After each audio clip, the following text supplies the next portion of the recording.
চিলেকোঠার সেপাই উপন্যাসের মাধ্যমে আখতারুজ্জামান ইলিয়াস বুঝাইতে চাইছে যে আসলে ধনী বা মধ্যবিত্তদের দ্বারা আসলে বিপ্লব সংগঠিত হয় না। বিপ্লব সংগঠিত হয় মূলত এই যে হাড্ডি খিজিরদের মতো নিম্নবিত্ত মানুষ, গরিব মানুষের দ্বারা। সে ক্রমাগত স্বপ্নের মধ্যে আটকায় যাচ্ছে, মানে তার স্বপ্নগুলাই জাল নাকি সে স্বপ্নের জালে ক্রমাগত আটকায় আছে।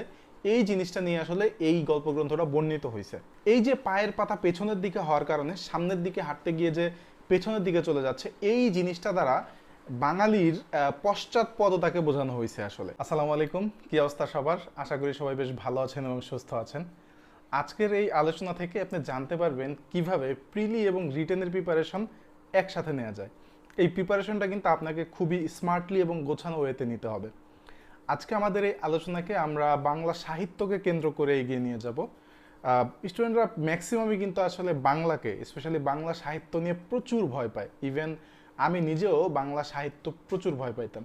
সাবজেক্ট থেকে কিভাবে বাংলা সাহিত্য আমার কাছে সবচেয়ে প্রিয় সাবজেক্টে পরিণত হইলো, সেই জিনিসটা আজকে আলোচনা করব।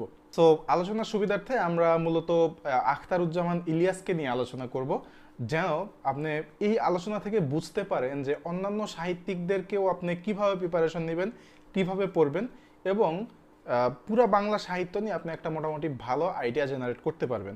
এবং এই যে আইডিয়া পাবেন সেটা মূলত আপনি আপনার পুরা বিসিএস এর জার্নিতে কাজে লাগাইতে পারবেন।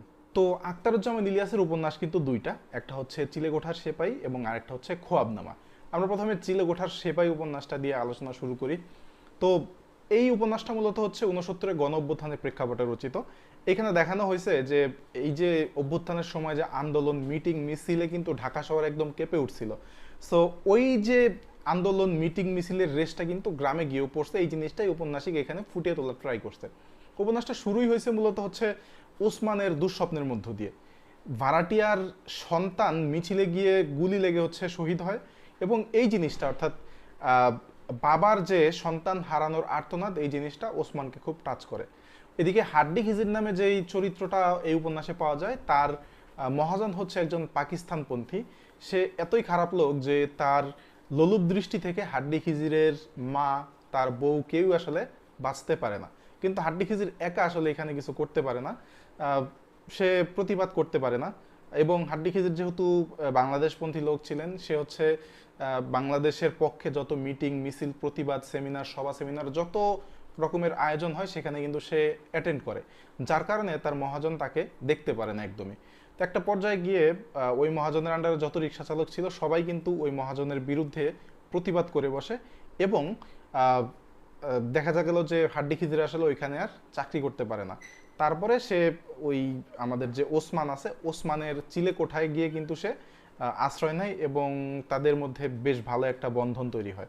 যদিও তারা একসাথে এর আগে মিটিং মিছিলে গেছে, বাট তারপরও যখন তারা এক দেয়ালের মধ্যে থাকতে শুরু করে, তখন কিন্তু তাদের মধ্যে একটা দারুণ বন্ধন তৈরি হয়। অপরদিকে যখন এই যে অভ্যুত্থানটা চলতেছে, তখন ওসমানের বন্ধু আনোয়ার তার নিজ গ্রামে যায়।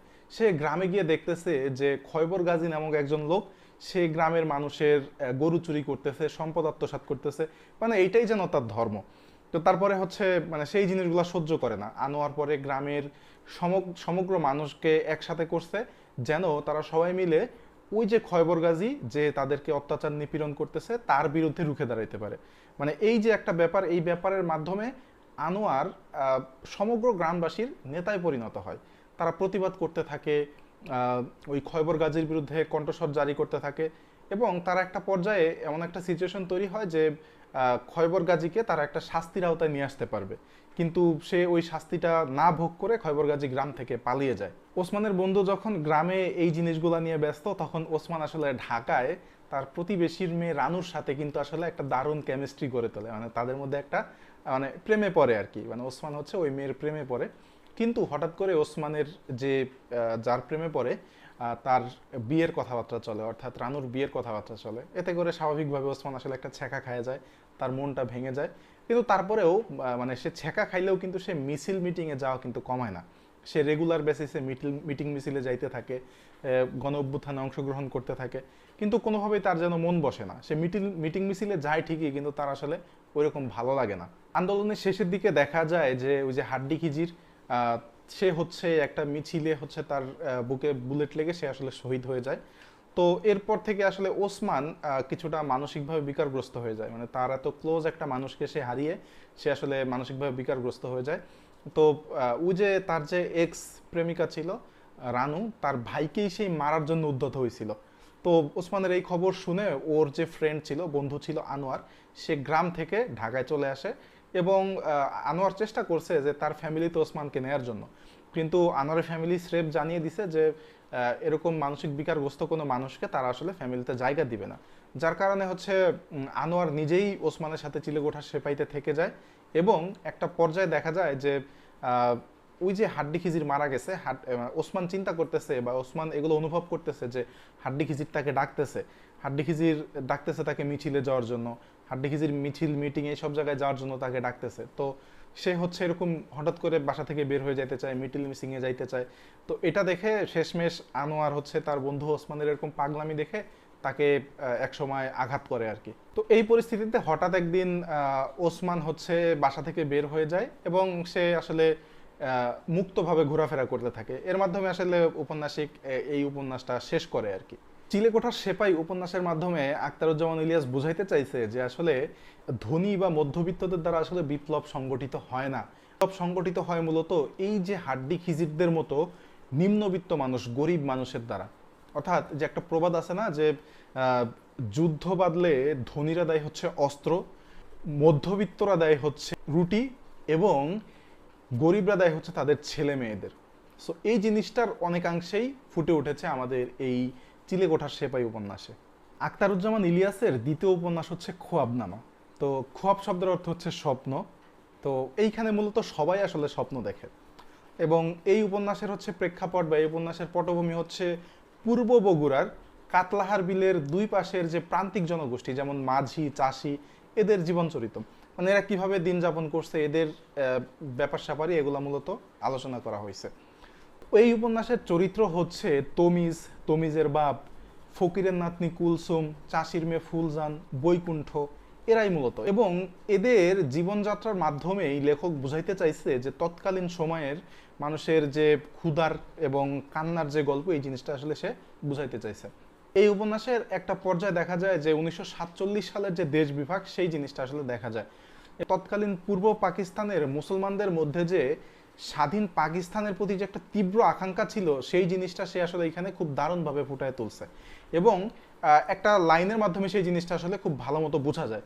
একটা লাইনে লেখক বলছে যে হিন্দু মুসলমান চাষার রক্ত চুষে শেষ করে ফেলল, হিন্দু জমিদার ফুটানি মারে মুসলমান প্রজার রক্ত চুষে, পাকিস্তান না হলে মুসলমানদের জানমাল ইজ্জত সব শেষ। অর্থাৎ লেখক কিন্তু এখানে বুঝাইতে চাইছে যে ওই টাইমে পূর্ব পাকিস্তানের মুসলমানরা আসলে পাকিস্তান সৃষ্টির জন্য কি পরিমাণ ডেডিকেটেড ছিল এবং তাদের কি পরিমাণ আকাঙ্ক্ষা ছিল। কিন্তু দেখা গেল যে আসলে পাকিস্তান সৃষ্টির পরে তাদের কিন্তু আসলে স্বপ্নভঙ্গ হয়ে যায়। মানে তারা যে স্বপ্ন দেখে জিনিসপাতির দাম কমবে, সব কিছু মিলায় তারা যে স্বপ্ন দেখে, সেই স্বপ্নটা কিন্তু আসলে দুঃস্বপ্নে পরিণত হয়। এখানে কিন্তু হিন্দু মুসলমানদের দাঙ্গা বাঁধে এবং সব কিছু মিলায় তাদের যে আশাকাঙ্ক্ষা ছিল, সেই আশাকাঙ্ক্ষার প্রতিফলন হয় নাই। প্রথমে বলছিলাম যে খোয়াবনামা উপন্যাসের এই যে খোয়াব, এই খোয়াব শব্দের অর্থ স্বপ্ন। এই উপন্যাসে সবাই আসলে স্বপ্ন দেখে। শরাফত মণ্ডল স্বপ্ন দেখে আরও বেশি ভূসম্পত্তির মালিক হওয়ার, মণ্ডলের ছেলে আব্দুল কাদির স্বপ্ন দেখে স্বাধীন পাকিস্তানের, তমিজ স্বপ্ন দেখে এক টুকরা ধানি জমির। খোয়াব বা স্বপ্ন ব্যাখ্যায় চেরাগালি ব্যবহার করে ছেঁড়াছড়া একটা বই, আর এই ছেঁড়াছড়া বই যেন বাঙালি জাতির খোয়াবনামা। অর্থাৎ এই যে বাঙালি জাতির 1200 বছরের বিশ্বাস, স্বপ্ন এবং স্বপ্নভঙ্গের বিবরণ, মোটামুটি এই যে বৈচিত্র্যপূর্ণ জিনিসগুলা, এই জিনিসগুলাই কিন্তু আলোচিত হয়েছে এই খোয়াবনামা উপন্যাসে। আমরা আখতারুজ্জামান ইলিয়াসের দুইটা উপন্যাস সম্বন্ধে কিন্তু ভালো মতোই জানলাম। এখন আমরা তার গল্প গ্রন্থগুলো সম্বন্ধে জানবো। প্রথমে আমরা জানবো হচ্ছে জাল স্বপ্ন স্বপ্নের জাল, এই গল্প গ্রন্থ সম্বন্ধে। আখতারুজ্জামান ইলিয়াসের এই জাল স্বপ্ন স্বপ্নের জাল, এই গল্প গ্রন্থে মূলত বাংলাদেশের 3টি ক্রান্তিকালীন মুহূর্তের ব্যাপার ফুটে উঠছে। একটা হচ্ছে স্বাধীনতার পূর্বের যেই ঘটনাবলী, সেগুলো ফুটে উঠছে, স্বাধীনতা যুদ্ধ চলাকালীন সময়ের ঘটনাবলী ফুটে উঠছে এবং স্বাধীনতা পাওয়ার পরে অর্থাৎ স্বাধীনতা উত্তর যে সময়, তা সেই সময়ের যে ক্রান্তিকালীন যে মুহূর্তগুলো আছে, সেই জিনিসগুলো ফুটে উঠছে। তো এই উপন্যাসের একটা চরিত্র হচ্ছে লাল মিয়া। সে আসলে খোয়াব দেখে, মানে স্বপ্ন দেখে, মানে সে কি আসলে স্বপ্ন দেখে নাকি স্বপ্ন বানায়, এটা নিয়ে যথেষ্ট সন্দেহ রয়েছে। মানে সে ক্রমাগত স্বপ্নের মধ্যে আটকায় যাচ্ছে। মানে তার স্বপ্নগুলাই জাল নাকি সে স্বপ্নের জালে ক্রমাগত আটকায় আছে, এই জিনিসটা নিয়ে আসলে এই গল্পগ্রন্থটা বর্ণিত হয়েছে। এদিকে লাল মিয়া হচ্ছে নাজির আলীর লন্ড্রির ইস্ত্রি করার মজুর, এবং লাল মিয়ার বন্ধু হচ্ছে ইমানউদ্দিন। সো এই ইমানউদ্দিন আবার হচ্ছে এই যে লাল মিয়ার যে স্বপ্ন দেখা বা খোয়াব দেখা এই জিনিসটা সে আবার বিশ্বাস করে না। অন্যদিকে ইমানউদ্দিনের যে মা, ইমানউদ্দিনের মা হচ্ছে আবার ইমানউদ্দিনকে নিয়ে নিজের মতো করে স্বপ্ন তৈরি করে। সে স্বপ্নের ঘরে হচ্ছে ইমানউদ্দিনকে বীর মুক্তিযোদ্ধা বানায়। এবং এই যে রাজাকার নাজির আলী ছিল, সে কিন্তু আসলে মুক্তিযুদ্ধ বাংলাদেশ যখন স্বাধীনতা অর্জন করে সে হচ্ছে আবার পালিয়ে যায়, এবং পালানোর পরে সে আবার তলে তলে বিভিন্ন মানুষের সাথে যোগাযোগ করে সে কিন্তু আবার ক্ষমতাধর হয়ে আবার বাংলাদেশে ফিরে আসে। এদিকে লাল মিয়া কিন্তু মুক্তিযুদ্ধে যায় নাই, সে হচ্ছে তার ইমানউদ্দিনের এতিম ছেলে বুলেট এবং তার মায়ের জন্য হচ্ছে আহার জোগাড় করছিল। এই গল্পের একটা ইন্টারেস্টিং ব্যাপার হচ্ছে এই যে লাল মিয়া যাদের খোয়াবে দেখে বা স্বপ্নে দেখে তাদের সবারই পায়ের পাতা হচ্ছে উল্টা দিকে, অর্থাৎ তারা যদি সামনের দিকে আগাইতে যায় তারা পিছনের দিকে চলে যায়। মানে এই জিনিসটা যারা পড়ছে বা যারা পাঠক তাদেরকে বেশ একটা অস্বস্তিতে ফালাই দিছে। এই যে পায়ের পাতা পেছনের দিকে হওয়ার কারণে সামনের দিকে হাঁটতে গিয়ে যে পেছনের দিকে চলে যাচ্ছে, এই জিনিসটা দ্বারা বাঙালির পশ্চাৎপদতাকে বোঝানো হয়েছে আসলে। সো এই ছিল গল্পের মূল ব্যাপার। এবং এই গল্পে কিন্তু মূলত আখতারুজ্জামান ইলিয়াস স্বাধীনতা যুদ্ধের আগের, স্বাধীনতা যুদ্ধের পরের এবং স্বাধীনতা যুদ্ধ চলাকালীন যে ব্যাপারগুলো ছিল, যে ঘটনাবলীগুলো ছিল, সেগুলো মোটামুটি ফুটায় তোলার চেষ্টা করছে। এছাড়াও কিন্তু আখতারুজ্জামান ইলিয়াসের আরও কিছু গল্পগ্রন্থ আছে, যেমন দোচকের ওম, অন্য ঘরে অন্য স্বর, খোয়ারি, তারপরে দুধে ভাতে উৎপাত। তো এই জিনিসগুলো কিন্তু মোটামুটি পিলির জন্য আনাফ। আখতারুজ্জামান ইলিয়াসের গল্প গ্রন্থ সম্বন্ধে আমরা জানলাম, এখন আমরা জানবো হচ্ছে গল্প সম্বন্ধে। তো আখতারুজ্জামান ইলিয়াসের অন্যতম বিখ্যাত একটা গল্প কিন্তু হচ্ছে রেইনকোট, যেটা জাল স্বপ্ন স্বপ্নের জাল এই গল্প গ্রন্থেরই সর্বশেষ গল্প। তো এই গল্পে আসলে মূলত দেখানো হয়েছে যে মুক্তিযুদ্ধের শেষ সময়ের দিকে ঢাকায় গেরিলা আক্রমণ হয়েছে একটা, যেই গেরিলা আক্রমণের মাধ্যমে মুক্তিযোদ্ধারা ঢাকা কলেজের সামনে একটা ট্রান্সফরমারকে বাস্ট করে দেয়, এবং যার কারণে পাকিস্তানি হানাদার বাহিনী, সেনাবাহিনী প্রচুর পরিমাণে ক্ষিপ্ত হয়, এবং ক্ষিপ্ত হয়ে তারা ঢাকা কলেজের টিচারদের তলব করে, এবং সেইখান থেকে আসলে নুরুল হুদা এবং আব্দুস সাত্তার নামক দুইজন টিচারকে আসলে তারা গ্রেপ্তার করে। তো বলে রাখা ভালো যে এই যে গল্পটা, এই গল্পটার কথক হচ্ছে নুরুল হুদা, অর্থাৎ তার জবানিতে এই গল্পটা প্রকাশিত হয়েছে। তো নুরুল হুদা এই গল্পে হচ্ছে প্রচুর ভীত প্রকৃতির একজন লোক। মানে তার দরজায় এসে যদি কেউ ঠক ঠক করে তাও সে প্রচুর ভয় পায়। তার কাছে মনে হয় যে এই বুঝি পাকিস্তান হানাদার বাহিনী আসলো, এই বুঝি তাকে ধরে নিয়ে গেল, এই বুঝি তাকে গুলি করে মেরে ফেললো। এই টাইপের একটা ভীত লোক হচ্ছে নুরুল হুদা। কিন্তু যেদিন হচ্ছে এই গেরিলা আক্রমণটা হয় সেদিন আসলে তার পরের দিন বৃষ্টি ছিল। তো এই বৃষ্টির মধ্যে নুরুল হুদা যাওয়ার সময় সে তো বৃষ্টিতে ভিজতে ভিজতে যাবে না, সে হচ্ছে মূলত ওই সময় তার শ্যালক, ছোট শ্যালক মন্টুর যেই রেইনকোটটা ছিল সেটা পরে সে যায়। তো এই যে তার ছোট শ্যালক মন্টু, সে কিন্তু মুক্তিযোদ্ধা ছিল। সো একজন মুক্তিযোদ্ধার রেইনকোট যখন সে গায়ে পরে তখন তার মধ্যে একটা অন্যরকম সাহস সঞ্চার হয়, অন্যরকম একটা মানে সে মনে হয় যে না সমস্যা নাই, যা হয় হবে। মানে সে আগের যে ভীত প্রকৃতির যে নুরুল হুদা ছিল সেই জিনিসটা তার মধ্যে আর কাজ করে না, সে প্রচুর পরিমাণ সাহসী হয়ে ওঠে। সো এই জিনিসটাই আসলে মূলত আখতারুজ্জামান ইলিয়াস ফুটায় তুলছে তার এই রেইনকোট গল্পে। এছাড়াও তার গল্পের মধ্যে আছে নিরুদ্দেশ যাত্রা, ফেরারি, অসুখ বিসুখ, তারপর হচ্ছে মিলির হাতি স্টেন গান, অপঘাত, ঠিক আছে। সো এই জিনিসগুলো হচ্ছে তার গল্প। এবং তার প্রবন্ধ একটা আছে সংস্কৃতির ভাঙা সেতু, এর মধ্যে হচ্ছে 22টা প্রবন্ধ আছে, এতটুকু জানলেই হচ্ছে। তো আমরা কিন্তু এই যে আখতারুজ্জামান ইলিয়াসের সাহিত্যকর্ম নিয়ে মোটামুটি একটা আইডিয়া জেনারেট করে ফেলছি। আমরা তার উপন্যাস নিয়ে আলোচনা করছি, আমরা তার গল্প গ্রন্থ নিয়ে আলোচনা করছি, আমরা তার গল্প নিয়ে আলোচনা করছি। এখন আপনি একটু বোঝার চেষ্টা করেন, আপনি যদি এভাবে একটু বিস্তারিত পড়েন তাহলে কিন্তু আপনার কাছে এই যে প্রিলির যে জার্নিটা বা বিসিএস এর যে জার্নিটা সেটা আপনার কাছে কিন্তু খুব বেশি প্যারাদায়ক মনে হবে না। আপনি কিন্তু একটা আনন্দ নিয়ে জিনিসটা পড়তে পারবেন, এবং দেখবেন যে আপনি যখন এই জিনিসগুলো উপভোগ করতেছেন তখন আপনার কাছে আর এই যে পড়াশোনা বা এই যে বাংলা সাহিত্যের এই হাবিজাবি জিনিসগুলা, এইগুলা কিন্তু আপনার কাছে অত বেশি প্যারা লাগতেছে না। ওকে, তো এখন মনে হইতে পারে যে আমি এত বিস্তারিত যদি পড়তে যাই তাহলে তো আমার প্রচুর সময় দরকার, মানে বাংলা সাহিত্যের প্রিপারেশন নিতে গেলে আমার হচ্ছে 1 বছর টাইম চলে যাবে। বাট ব্যাপারটা এমন না। আপনি দেখেন যখন একটা রাইটার পড়বেন তখন হচ্ছে আপনি চাইলে এই যে আপনার কাছে স্মার্টফোন আছে না, আপনি হচ্ছে কি করবেন, একটা রাইটার পড়লেন, একটা রাইটার না মানে 5টা বা 10টা রাইটার পড়ার পরে আপনি ওই রাইটারদের নিয়ে রেকর্ড করে ফেলবেন, ফোনে রেকর্ড করে ফেলবেন। কিভাবে রেকর্ড করবেন, ধরেন তার উপন্যাস কি, উপন্যাসের মূল বিষয়বস্তুটা কি, গল্পটা কি, গল্পের মূল বিষয়বস্তু কি, এগুলো জাস্ট রেকর্ড করে ফেলবেন। 10টা রাইটার রেকর্ড করতে আপনার সর্বোচ্চ 20 থেকে 25 মিনিট টাইম লাগবে।